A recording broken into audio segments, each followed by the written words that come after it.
Hey everybody, welcome to Garden Time with Belle. Well, somehow I managed to delete the opening to today's May walkabout video, and so I thought I'd pop in a little footage I have on my 2-acre pollinator habitat that is bursting with life right now.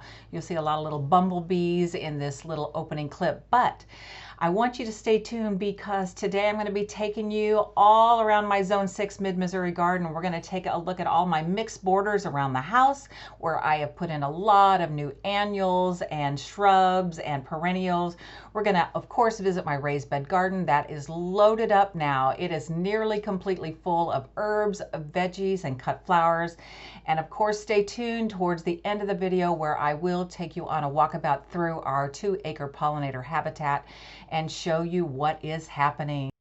So one of the things I want you all to keep in mind is that most of the things you're going to see, especially when it comes to my containers, my hanging baskets, the annuals, they have only been in the ground a couple of weeks, so they're baby plants. In addition, I included and planted a bunch of new shrubs and perennials also this year, and they're baby plants. So, you know, have to use your imagination. Eventually, in the next month or so, everything is going to really start to pop and fill in. Same thing with things in the cut flower garden. Again, things are brand new because here we are just in May. And in my zone, that's really the time you start to get into planting full speed ahead. So as usual, we are going to start at the front of the house. We're going to go down the sidewalk here. I'm going to try my best to not show you everything that's in the garden. You don't have time for that. I want to kind of just highlight what is springing to life. So let's head down this way. And I would say my roses and my clematis are the stars of the show right now in my zone. The roses are having their full first flush. Come in and see Miss Gertrude Jekyll. You can see she's been in flower for quite a while because there's some spent flowers here that I need to deadhead. But what I do want you to notice, if you back up, I want you to notice that she's a lot smaller than she used to be. I did a massively hard prune on her in April because I learned, as I learned more about climbing roses, I learned just in the last year or two that actually when you grow a climbing rose on an obelisk, you're actually supposed to try to train the canes in a circular pattern around the obelisk. Well, I didn't do that the first 2 or 3 years of her life. I just let her grow straight up. And what happens is if you just let a climber go straight up instead of arching out or swirling around, then you get lots of beautiful blooms on top and not much on the bottom. So she is in training, but I hope this will demonstrate to a lot of you that roses aren't precious, that I cut her way, way, way back. I cut tons and tons of canes out of her to prune her hard, and she is just fine. Eventually, as I trained her, by next year, she'll probably get all the way to the top of the obelisk. Okay, we have to just really take a moment. I mean, literally take a moment to look at my Jackmanii or Jackmanii clematis. Oh, I just can't say enough good things about it. Look at how enormous it is. And if you look at the very tippy top, you can see tons of buds. So this is going to flower, flower, flower. Just like roses get in my zone, their first flush in May. Same thing with the clematis. But not only is Gertrude Jekyll a repeating bloomer, so is this Jackmanii or Jackmanii clematis. So this is its first flush, but it will produce flowers on and off the entire summer. So it absolutely loves its life here. One of the things I want to make sure I share with you about this clematis before we head on for the tour today is I attribute this absolutely gorgeous show to the fact that I remembered this year to cut this clematis back to only about 6 inches above the ground. So in early April, when it was still really cold out, I pulled off last year's growth and I literally cut it down way low. And if you grow clematis, it's super important that you know what category of clematis. They come in 3 categories. This variety is a category 3, which means you're recommended to prune it hard, way down to the ground in late winter, early spring, and this is what you're going to get.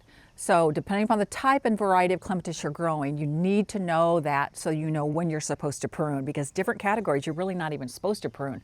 But category 3, You'll want to prune it hard. I didn't prune it last year. I guess I totally forgot, and it did not produce nearly like it has this year. So sometimes a really short haircut, your clematis will love it. All right, we're going to walk down here. Nothing's in bloom yet, but this is a new transformation. If you haven't seen that video, this was a whole renovation I did. And we have Bobo hydrangea right here in the center, and we have some beautiful dwarf buddleia, pugster blue. They're not in bloom yet, but it won't be too long. We do need to do a container check because a lot of you have really loved and responded great to all the videos I've been doing on container gardening. So let's come right in here. So these are my little concrete containers here on the front porch. We have a beautiful surefire rose begonia. What's great about this, it does perfectly well in shade or in sun, and something's been eaten on this leaf, so I need to check that out. And then this is a spiller coleus. Oh my gosh, strawberry drop, I think. Once it starts getting more grown in, it will produce more pink right in the center. Right now it's not showing the pink, but the picture on Proven Winners will show this color pink right in the center. So I'm hoping, oh, we can see it better over here. So take a look at this one. Do you see how it's got that pink? Now my surefire rose begonia behind it is a little bitty squat thing, because if you watch my video on my Proven Winners direct order, one of the boxes that came when I had them mailed to me, one box, all of the annual cup containers were upside down and torn apart, and my begonias really took a hard hit. But you know what? They're going to be fine. They're going to just got to give it time. Okay, we're still on the east side, or excuse me, the west side of the house, which is a full sun area, but it's morning time here. So right now we're still in a little bit shade, but come about noon till sunset, lots and lots of sun. So everything out here can take a lot of sun. My Oh So Easy Italian Ice is blooming. And then I reworked this entire bed. And I did a whole video on this, and what I decided to do was to really pump up the color story here. And so I added a bunch of Proven Winners annuals. And again, remember guys, baby plants, I've only planted these in the last couple of weeks. So I have wonderful salvia, Rockin' Playing the Blues salvia, I think is that one. This one will get 4 feet tall and about 2.5 feet wide. So we have to be patient. This is my latest addition, my latest hydrangea, and this is called pufferfish. Again, its mature size, I think, is like 4 by 4, so eventually it will fill in. But this is a baby plant, and so are all of my annuals. You can see the front of the bed is lined with my all-time favorite Super Tunia petunias in Paradise. Those are the hot pink ones. And the Mini Vista Yellow. So we'll have a sea of yellow and pink and blue, and then what I hope is going to be a gorgeous pufferfish. All right, we have moved to the south side of the house, and it's time for some sunglasses, everybody. So one of the things before we leave this area, I just want to show you, it's not in bloom right now, but it is a repeat bloomer. This is a brand new reminiscent yellow Proven Winners shrub rose, and again, it's a baby. It's very small. It did have a bunch of blooms. I need to deadhead it. It is supposed to be a repeat bloomer too. This is a 2-foot by a 20-foot raised bed my husband made for overflow cut flower gardening, and I have 3 different kinds of zinnias in the back. I recently published, or maybe it's not out yet, I can't remember, but I did a zinnia experiment this year where I started zinnia seed indoors and planted those, but also I direct sowed the same seed in front of it. I don't think my sowing was really great. I see some germination, but not a lot. But anyhow, this will be loaded with color this summer. We're still on the south side of the house, and this garden bed here is loaded with perennials and shrubs, and I fell in love with false indigo, or baptisia, about 3 years ago. I didn't know a thing about it, but it is a wow in the garden. It's an early spring bloomer, and so it was a sea of yellow and purple. They're nearly done. There's a few flowers left. Let's see if I can bring it in here a little bit close. The sparkling sapphire, and the other one, as I said, was a lemon meringue. What's great about this shrub is not only does it put on a massive bloom, and if you go back, I think, and look at my April garden tour, you'll see these in full bloom. But what's you're left with, if you come in here really close, you end up left with a beautiful shrub. And I use this foliage in my floral arrangement. So I'm going to encourage you all, you know, it's so important when you put together a floral arrangement, even just for your own house, that it not be just flowers, just zinnias or dahlias. Go out, you need greenery. You need to break up some of the flowers and harvest things out of your own garden. Just go around and look at shrubs, and if you find some greenery that looks cool, pop it in there. The other thing I do want to bring your attention to, I want you to come in really close. Check this out. So what happens is they start to form seed pods after they're done flowering. Lots of seeds are going to be in here, and in fact, if you shake it, not now, but later, it will almost rattle. What we discovered in our garden this season for the first time is some birds must have enjoyed the seed pods that we leave up all the way through winter and ended up depositing them into our 2-acre pollinator habitat. If you pan around, you'll get to see what I'm talking about in terms of where it is located, way over there. And so on our walkabouts this spring, we saw beautiful purple false indigo baptisia plants that had been naturalized up there, so some birds helped us out. What my husband and I have decided, we're going to do an experiment. Once this goes to seed at the end of the season into fall or so, we're going to harvest a bunch of these seeds. We're going to go up into our 2-acre pollinator habitat and scatter seeds and see if any of them will take and winter over and produce flowers for us, because I want more purple in my pollinator habitat. It's loaded with yellows and whites and golds, but I don't have much purple, so I'm trying to figure out a way to get more purple in there, and the birds gave us the inspiration. All right, so let's just head down this bed, and not much is in bloom. I've got Perovskia. The peonies are done. I showed you a whole video on how you can harvest peonies in the marshmallow stage, put them in your fridge, and then take them out and use them in bouquets. They'll last in your fridge for about 3 months. In fact, we just had some guests for the weekend, and I pulled out about a dozen stems that I had in the fridge and created some beautiful bouquets. And they haven't been blooming for at least 2 or 3 weeks, so that was really fun. Oh, here is one of my summerific hardy hibiscus. It's one of the last things to get going. You cut it all the way back to the ground and new growth comes, and it is slow to get going. It's a mid to late summer bloomer, but dinner plate size blooms, absolutely spectacular. So it's going to get big, 4 foot by 4 foot, and fill in this space. And of course, this is the best time of year for hostas in my mid-Missouri garden because it's not horribly hot yet. So our little row of hostas are showing off, and they look perfect. They don't look crispy. So yeah, they're looking pretty. Oh, one thing I will show you before we leave this area. So last year, there was a happy accident. On the opposite side, which I'll show you that bed in just a minute, I had planted some sweet potato vine as a ground cover, because I love the chartreuse pop against deep foliage. Well, it grew so vigorously. It was the Marguerite, I believe, variety that's just massive in terms of its growth. It ended up growing up and over one of our other retaining walls, and I love the look because I can't stand concrete retaining walls. They're ugly, right? So I'm intentional this year. I have planted 3 Marguerite sweet potato vines really close to the wall, and I'm going to train them to come up and over and drip down and hopefully mask some of this ugly concrete. So fingers crossed my experiment will work.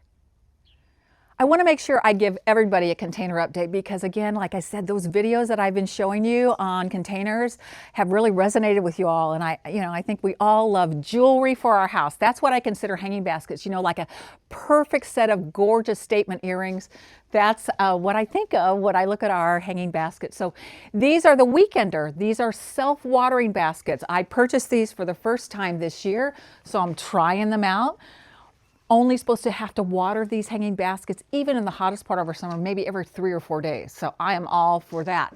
This is my patriotic theme. So take a look at that basket, and what you're going to see in there are some flowers I have never grown before, and those would be super cals. They are a cross between a calibrachoa and a petunia. So I chose that deep red, that deep purple / they call it blue, and then in the center I put some diamond frost euphorbia for a textural difference. So I could not be more happy with how they look, and again, they're only maybe 2 weeks old max, and so eventually those plants grow so big we won't even see the plastic basket. We've made it up here to the top of our deck, and I do have to give you an update on this container. So this is 2 foot by 4 foot with a trellis. You all got to see a video of me planting this up. Wicked Witch Coleus. It will get enormous. It's supposed to get like 4 feet tall. It can get huge. I've got some beautiful Creeping Jenny for that beautiful chartreuse play. I've again got some Surefire Rose Begonias, see, and these also get really enormous. So there's lots of space. I know you see soil, but you know my philosophy. Know how big your plants get, choose fewer plants, save some money, and wait for them to fill in. It's worth the wait, in my opinion. The other thing I want to bring your attention to is I used some ivy that I have had in different places in my garden for the last 2 or 3 years. I pulled it out of the greenhouse pot. There were 2 plants.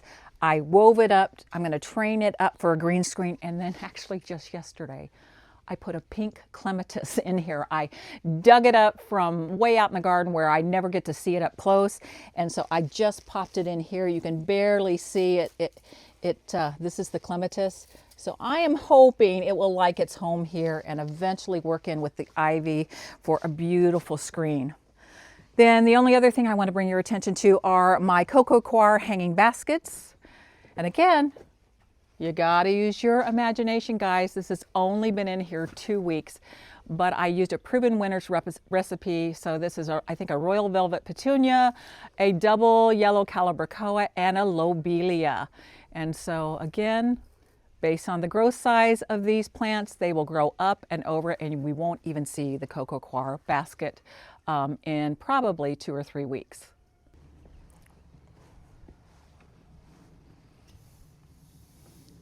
So I am just excited about being able to walk down our steps from the upper deck to see those patriotic baskets. I think they're just going to be gorgeous this year. So I failed to mention when we were looking at the baskets, that's the east side of our house, but I can plant things out here that are considered sun or part sun, because actually this area gets at least 6 hours of sun a day. And so let's do another container update. So here's a big aqua pot. I planted a rose, and if you come in really close, this is a reminiscent coral rose. I'll put a picture of how gorgeous it is when it has its buds. Came out here the other day, snip, snip, snip. Little deer must have come by and enjoyed some gorgeous flowers. But below it, I planted a brand new annual called the calibrachoa double grapefruit. And what is so special about this little annual is that the colors are, or the flowers are multicolored. They come out yellow, they turn pink, and then supposedly throughout the season, they'll change colors. And the reminiscent coral rose is the same color as some of the coral colors in this. Again, these are baby plants. They've only been in the pot a couple of weeks. They will end up filling in this whole thing where you won't see any of that mulch. Vertical gardening. Oh my goodness, everybody. If you have a very small space, I wish I had had these. I wish they made these when I was a new gardener, when we didn't have a yard for several years. We lived in apartments, townhouses. Oh, I can't imagine being able to load something like this up back then. But I chose this year to put calibrachoa in. I don't grow a lot of calibrachoa, but I found these 3 varieties of calibrachoa, and so in they went, and I thought this will be a great place. In fact, my mother was just out here with her coffee earlier this morning enjoying the flowers. What I did was I took some advice from other green stock growers online who advise when you're growing an annual like this that can get really large, and these have the potential of getting and spreading really, really quite wide, to plant every other pocket. because there's actually a plant, you could plant 6. So I'm doing an experiment. Some of you might think, why didn't I pack this thing full of flowers? But I'm going to take their advice and see if, because these are going to spread and grow, maybe they're going to fill in, and I was able to use less plants. So anyhow, green stalk vertical garden. I have a whole video on how I potted this up and how you assemble these. So if you're interested, you might want to check that out.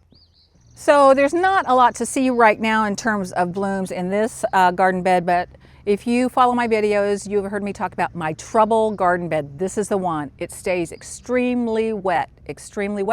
And so I said, okay, instead of fighting it, I'm going to find perennials and shrubs and maybe some annual flowers that do okay with wet feet. In the back, Siberian iris, they're done already. Now the foliage that's left is gorgeous and strappy. That'll look beautiful. They're only in their 2nd year. I'll put a picture on the screen of how gorgeous this, let's see, Caesar's brother, purple flowers. They were spectacular, absolutely beautiful. The flowers are done. In the front of those is a limelight prime hydrangea. Again, only their 2nd year. These will eventually get 4 to 5 feet tall and about 4 foot wide, so they'll fill in nicely. I've got some Monarda that is, this little one here is in bloom, and you know, it doesn't look really pretty right now. We have had so much rain, you all, just tons of rain. So, you know, this is a little past prime, but they'll continue to pump out blooms all year long. The one thing that I am a little concerned about, Hakanakloa. This is supposed to be an amazing grass, ornamental grass, that is chartreuse, really a golden color, and it should fill in this whole area. They haven't done anything since I planted them, but we're going to give them some time to settle in. And you know, it's okay to look. This is one of the beds I've not weeded yet. See all these weeds? So the whole front of the bed hasn't been mulched yet because I wasn't sure what I was going to plant. So that's on Belle's to-do list tomorrow. Get out here, weed all this grass out of here, and get a layer of mulch on the edge. There's another beautiful summerific hardy hibiscus. Again, it's one of the last things to bloom in the garden, so that won't bloom probably for at least another month or so. We've got a beautiful hosta, of course. I've got nepeta or catmint tucked in near the hosta. This is a Miss Molly butterfly bush. I've got some beautiful sedum. This sedum is just starting to break with some color. I popped the sedum in here. It was in actually my pots in front of the greenhouse for fall. I just transplanted it over here just a few weeks ago. And then one of my favorite, and probably the first hydrangeas I've ever grown, and they're probably in their 4th season, Little Lime Punch. Not in bloom yet. Again, hydrangeas don't come into bloom for a while. And I popped in, and it doesn't look like much, but I popped in between each one a wave petunia in this soft pale lilac. So we'll see how they do. They may or may not get enough sun. And just like I mentioned before, sweet potato vine, Margarita right here. She'll grow up and over, and I've got 3 of them, and so that big retaining wall on the other side will hopefully be a mass of sweet potato vine in another month or so. And then with just a few more things to see. Looks really rough right now because we've had so much rain and thunderstorms, and we had another big rain last night. But I popped in a bunch of annuals here in the front, and they look pathetic, but I promise you, once they grab root and start growing, they will fill in this entire area. This is Proven Winner's Super Bean Sparkling Amethyst. This is a famous Super Tunia Vista, it's not plum vein. I can't remember. I'll put the name of it on the screen. But there'll be Super Beana here, and these get 3 foot wide. So again, I know it looks spindly and a little sad, but eventually it'll be a sea of purple later this summer. Here's another container update. I want to look at this before we head to the raised bed garden. So I only have 2 plants in here. I have the Velveteen Coleus from Proven Winners and a Creeping Jenny, and I paired those because you've got this chartreuse edge on the Coleus with this. I thought they were a great combo. And again, only 2 plants because I know the mature size of the plants. This Velveteen Coleus, according to Proven Winners, will get 3 to 3.5 feet tall. I mean, it might even come up to our lights. I don't know, but we'll see. But it should get enormous. We have high winds here. So chances are I have some shorter bamboo stakes, and chances are I will probably, once it gets big, I don't want it to snap in our high winds, I'll probably put a little support where you can't even see it and kind of tie it to that if it gets as big as Proven Winter says it will. But anyhow, they're matching. We've got one over there if you want to pan around and show. So it's a match on either side of the garage. So yeah, when they fill in, I think it's gonna be beautiful to drive up and have these tall, self-watering containers showing off some beauty this summer. All right, we're gonna head into the raised bed garden where I have veggies, herbs, and cut flowers. I have so much growing right now in there that I'm not gonna take time to talk about every single thing because I don't want you guys to have to sit through a 5-hour video. So I'm gonna go pretty quick. So if you have questions or I didn't cover something, please leave me some questions in the comment section below. But let's go ahead and head in here and see what's growing. In this first bed, I have devoted it to cut flowers. I have the floret zinnias on this end in the unicorn mix. I have some zinnias that I have started from seed. And then I have celosia, spun sugar. I'm growing these all together because the spun sugar and the unicorn mix will make gorgeous bouquets. They're very complementary in color. What I do want you to pay attention to as we go through rather quickly, almost every single raised bed has some form of herbs. And I cannot encourage you all enough to start including herbs in your garden, and a variety of herbs. Whether you cook with them or not, they are so beneficial for lots of reasons. 3 top reasons I grow herbs in and amongst my veggies and cut flowers. Number 1, they draw in a variety of pollinators. We need pollination for food, so that's a great benefit. Number 2, many herbs give off an odor or fragrance that the bad insects don't like. So it will repel pests from your garden, which is really important for things like tomatoes and peppers. And the last reason why I love to grow herbs all throughout the garden is because I actually use herbs as filler for floral arrangements. Basil, thyme, sage can make gorgeous additions to your bouquets. All right, let's get in right here. You can see right down the center of this raised bed are my potatoes. I'm growing Kennebecs and Yukon Gold. Again, some more herbs and marigolds in the corners. Very soon I'll be out here. I think in the next 2 days I need to sow my green bean seed. It's not in the ground yet. I grow pole beans because my husband made this amazing arch. And then I'm gonna wait until early July to sow my cucumber beans, and they'll grow on the other side. I don't want to get off track here, but I do have to say, why am I waiting till July to start my cucumbers? Because I've been reading, if you wait till after the cucumber beetle time is in your region, you can miss that awful insect that likes to destroy cucumber plants. So I'm going to take advice of the other cucumber growers and not plant my cucumber seeds until the first part of July. All right. This bed is my dahlia bed. I just published a video on dahlias, my all-time favorite cut flower. I have 15 dahlia plants in this bed. This bed is my little pepper bed. Okay, so all kinds of pepper plants, hot, mild, spicy, and again, marigolds, repel bad insects, and basil all throughout this bed. And then this bed is my spring garden bed, and you can see why. All cool weather crops are still in here. Loads of lettuce. We've been having wonderful salads. I need to get this harvested pretty quickly.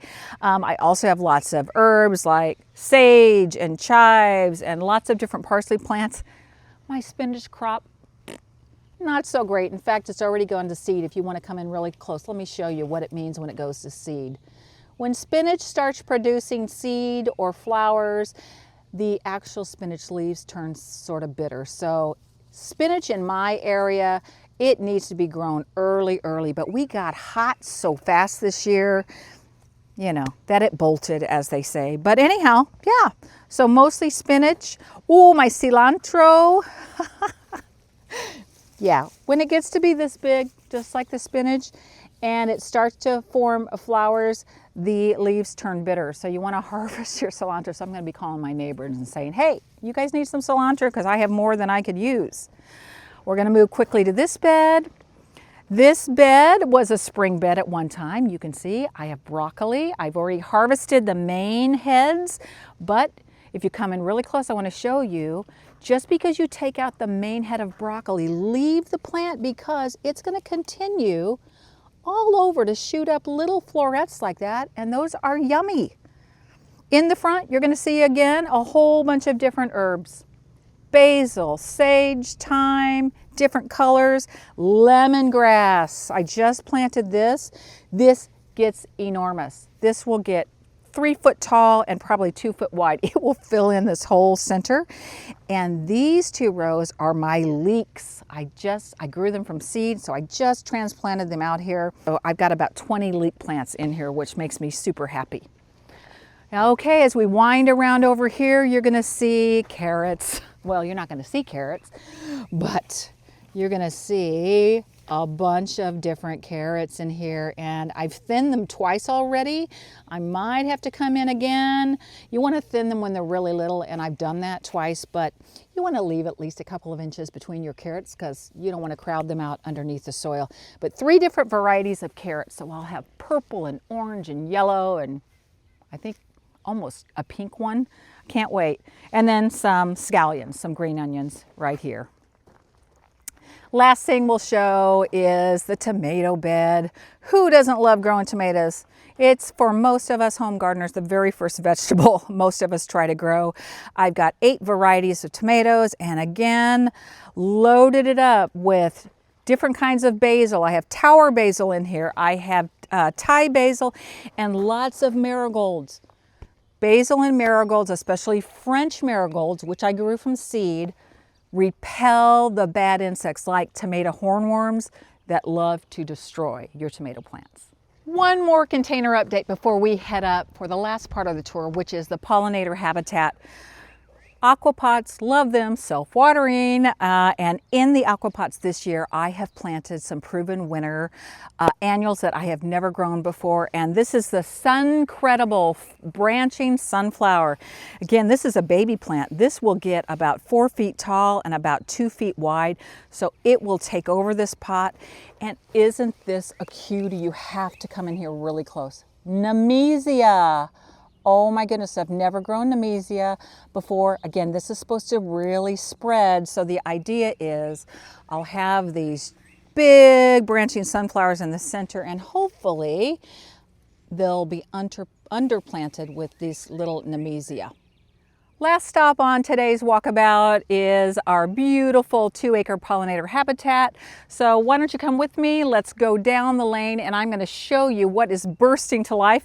If you're not noticing all the white yet, let me have you come really close in and check it out. This is a native foxglove, and the pollinators have loved it so much. We've got bees. The bumblebees have been going crazy. They're so happy. So that's really the dominant feature right now, but we have some other things worth showing. A beautiful gold coreopsis or tick seed. And let's see, we've got trefoil right here, this little native. So we've got a lot of that dotted all throughout. We also have another white flower. This is, believe it or not, a yarrow. This is a white native yarrow. This is not Queen Anne's lace, which a lot of people initially think, oh, there's a bee. Hello, bee. Enjoying the yarrow. Let's see what else. I know we have some purple coneflower, so we're going to head down another path because we've got some new coneflower popping up that I want you to see.